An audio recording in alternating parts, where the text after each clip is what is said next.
এখানে total 7টি zone থেকে ছেলেমেয়েরা প্রতিযোগিতার মধ্যে অংশগ্রহণ করেছেন এবং প্রায় প্রত্যেক স্কুল হাই স্কুল থেকে শিক্ষক এবং শিক্ষিকা এবং কিছু কিছু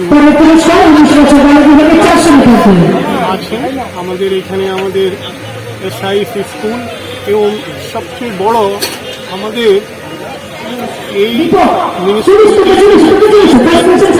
চেয়ারম্যান আছেন, ওনারাও আজকে এই মঞ্চে আছেন এবং সবাই মিলে এই চেষ্টাকে আমরা সফল করার চেষ্টা করেছি এবং এই ধরনের প্রতিযোগিতা প্রত্যেক বছর হচ্ছে এবং আজকে এই প্রতিযোগিতা খুব ভালো হয়েছে এবং আসন্ন দিনে আরও প্রতিযোগিতার মান গুণমান আরও বেশি ভালো হোক এটাই কামনা।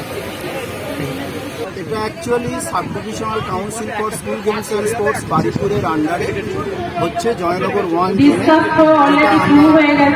আজ থেকে আগামীকাল এটা পরিচালনা করব।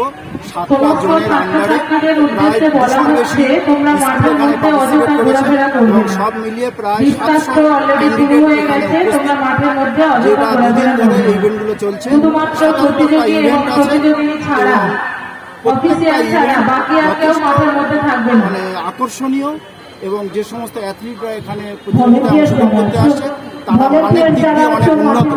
কারণ বারিপুর সাব ডিভিশন বিগত দিনে আমাদের জেলার মধ্যে অন্যান্য পারফরমেন্সের ভিত্তিতে উজ্জ্বল ভূমিকা রেখেছে এবং প্রায় প্রথম দিকে আছে এবং পারফরমেন্সের ভিত্তিতে আমাদের বারিপুর সাব ডিভিশন সমগ্র রাজ্যের মধ্যে একটা অগ্রণী ভূমিকা নিয়ে আছে। আমরা আগামী দিনে এটা প্রথম স্থানে নিয়ে আসার চেষ্টা করব। কতগুলো হচ্ছে, কোন বয়স থেকে এরা অংশগ্রহণ করছে? এখানে 14, 17, 19